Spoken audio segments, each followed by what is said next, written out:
dia bawa pulang, papa nggak bisa biayai. Ya. Kemudian sampai dengan sehari-hari biaya hidup mereka itu saudara-saudaranya yang harus saweran untuk bantu biaya hidup sehari-hari. Sebelum dibantu saudara-saudaranya beliau ini, satu persatu rumah dia jual untuk supaya dia bisa bertahan hidup.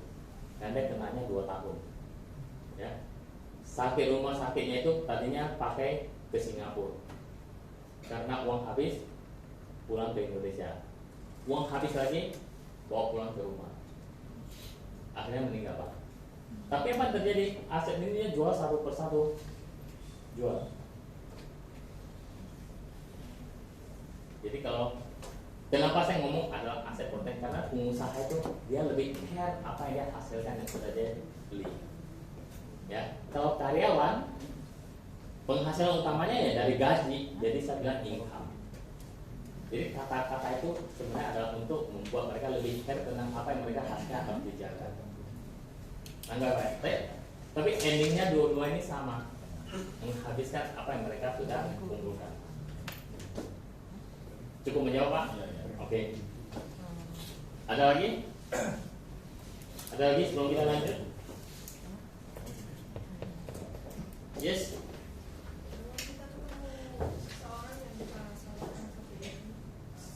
Sorry Bu, gimana?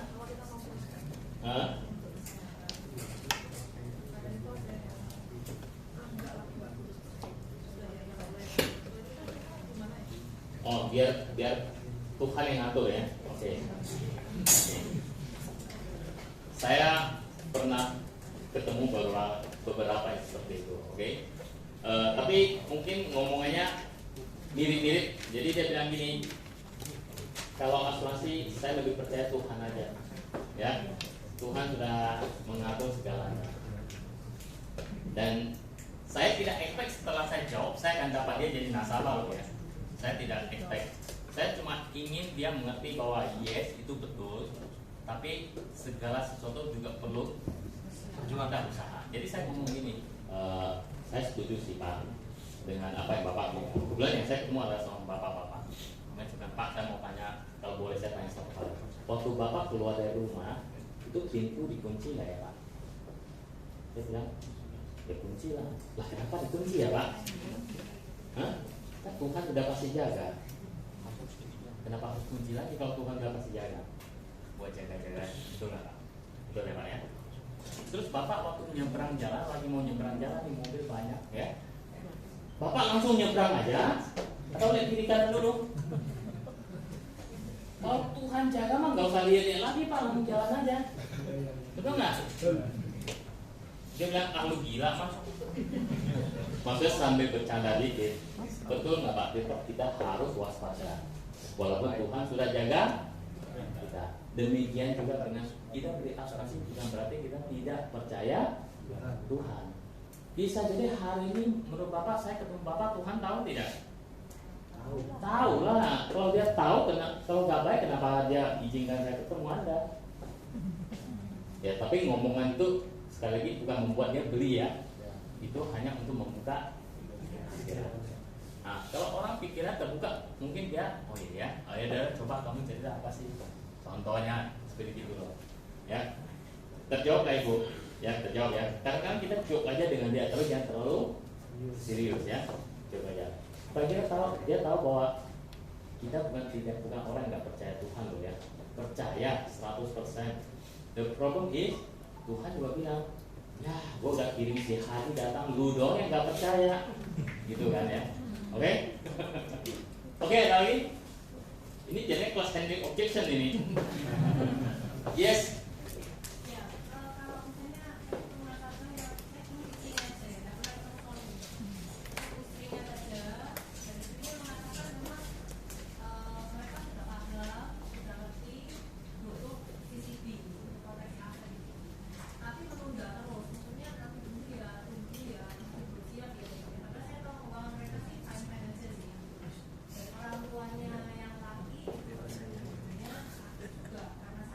Orang tua yang laki sakit.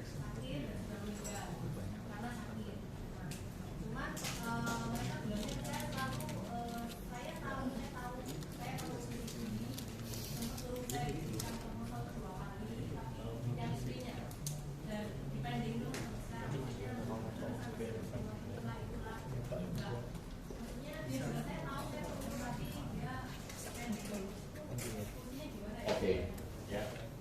Itu pasti akan sering kita hadapin hal kayak gitu, orang pending.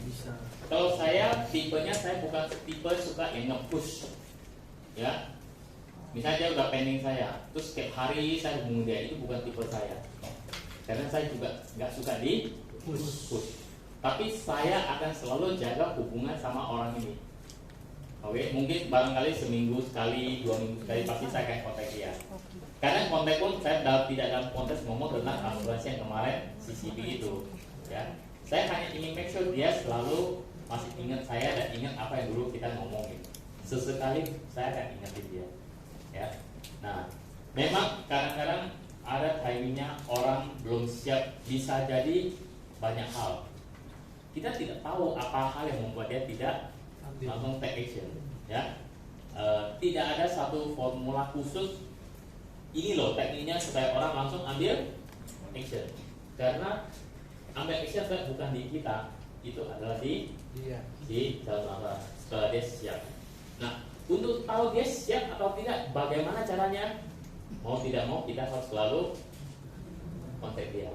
Jadi kalau saran saya untuk jawab pertanyaan ibu tadi, gak perlu push orang ini, tapi selalu bangun hubungan aja. Karena kalau ibu selalu kontak dia, bangun hubungan, dia pasti masih ingat itu, oke? Sementara kita sebagai agent, kita juga jangan stres dengan orang yang pending kita. Biasanya kita stres dengan orang pending kita karena kita satu-satunya yang orang yang kita bisa prospek analisa. Oke?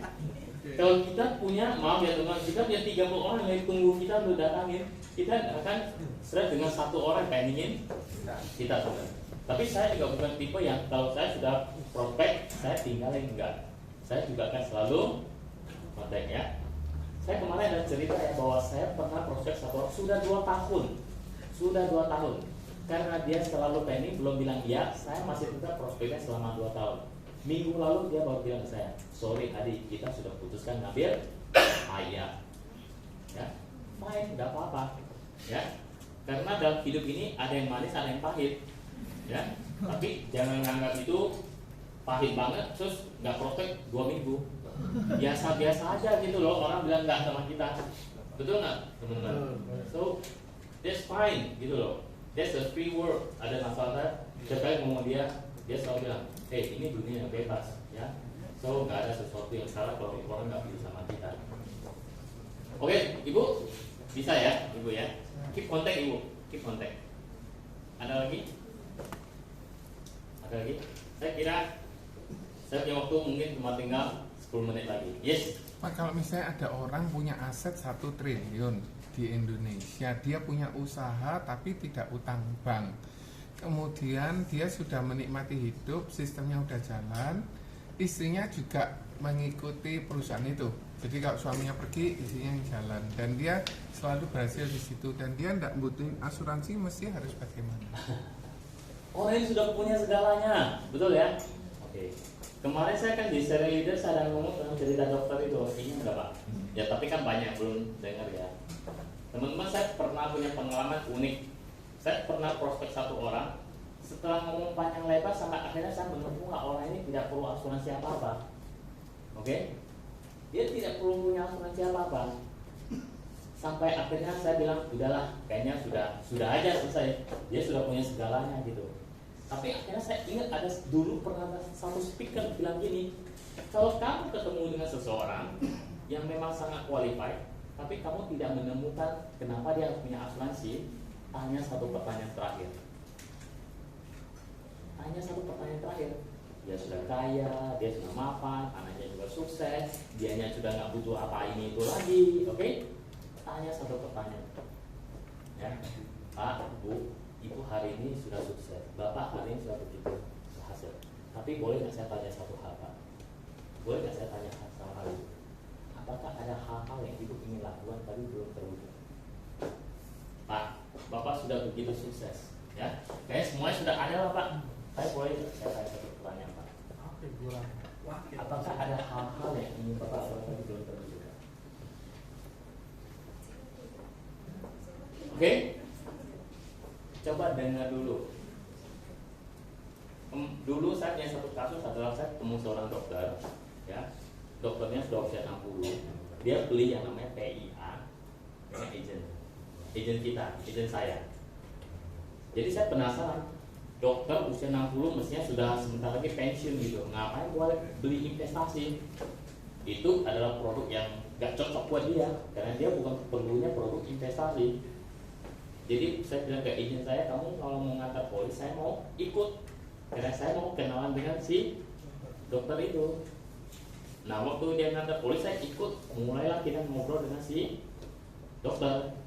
Makin lama kita ngobrol, makin saya menemukan bahwa si dokter ini sudah nggak perlu asuransi. Anak dia dua, satu di Hong Kong, satu di Bali. Di Hong Kong bisnis properti, di Bali bisnisnya resort. Dia dan suaminya tinggal di area yang sangat mewah di Jakarta. Dia kerja itu nggak dibayar. Orang datang ke klinik berobat sama dia, obatnya dikasih, nggak dipungut biaya. Oke? Dia ngajar di universitas, dapat honornya disimpan buat beli obat buat bantu orang yang ke klinik dia. So kira-kira hidup dia perlu apa lagi? Dia mati ada yang susah nggak? Nggak ada. Oke? Kemudian dia sakit, dia bisa nggak berobat? Bisa. Jadi dia perlu apa lagi? Ini tiga-tiganya nggak ada. Ya sudah nggak ada dia perlukan lagi.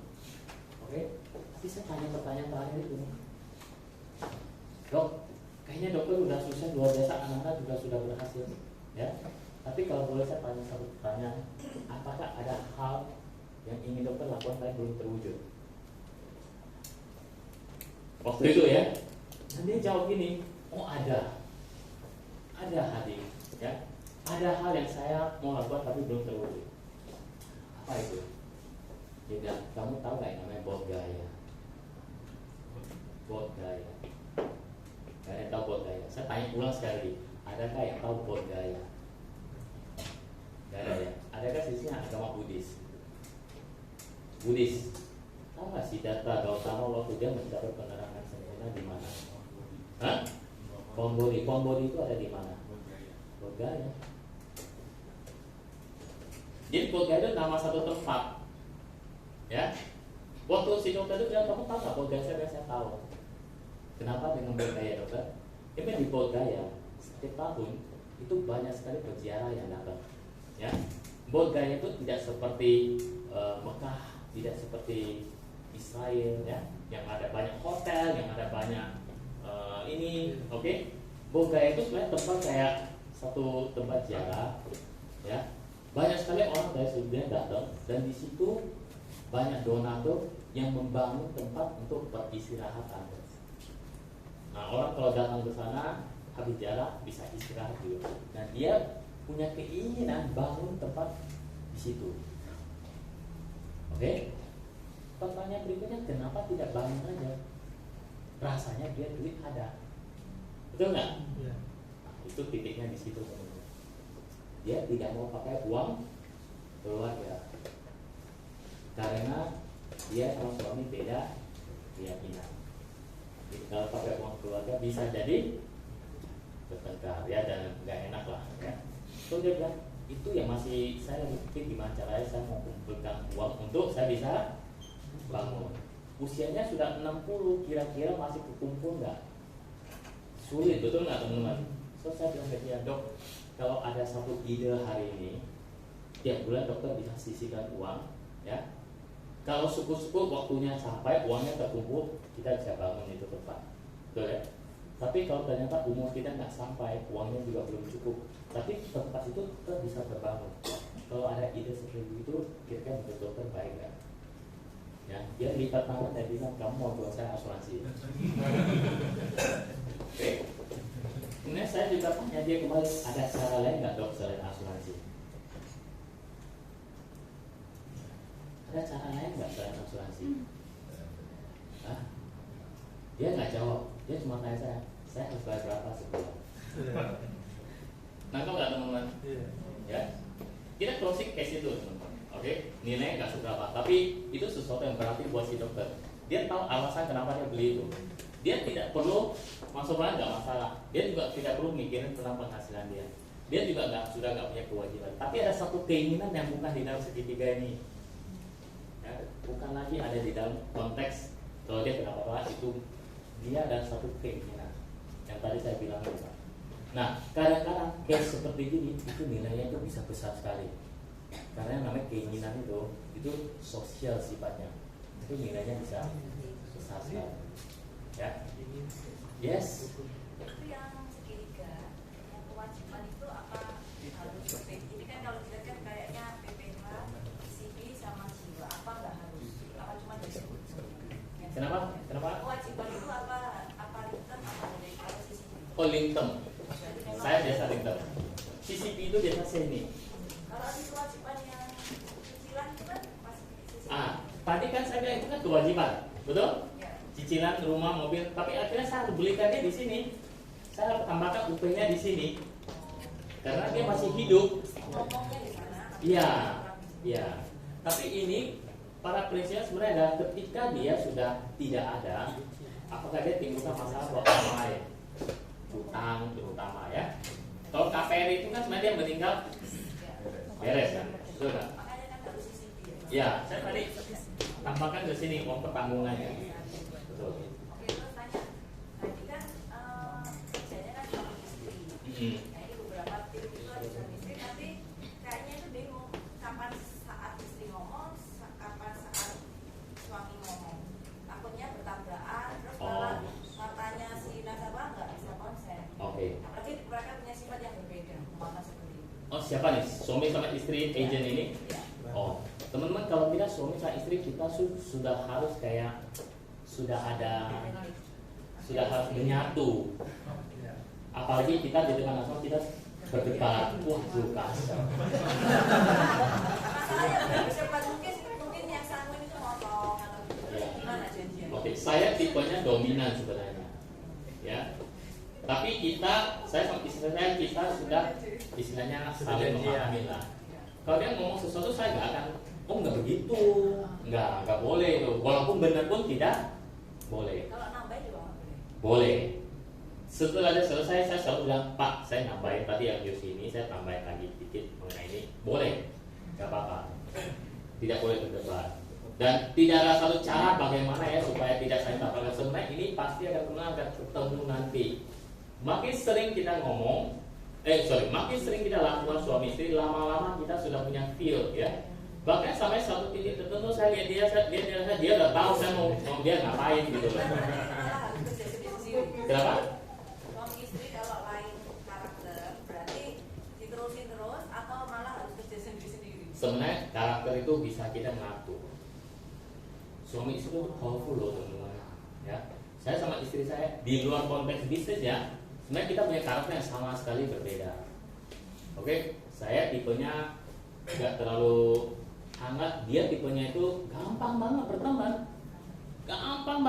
di mana aja dia bisa berteman, ya. Dan orang yang kelihatannya serem-serem sama dia ngomong sebentar aja sudah nyambung, udah nyambung ya dari tadi kayaknya orang ini serem banget gitu loh. Oke, saya bukan tipe gitu banget gitu loh.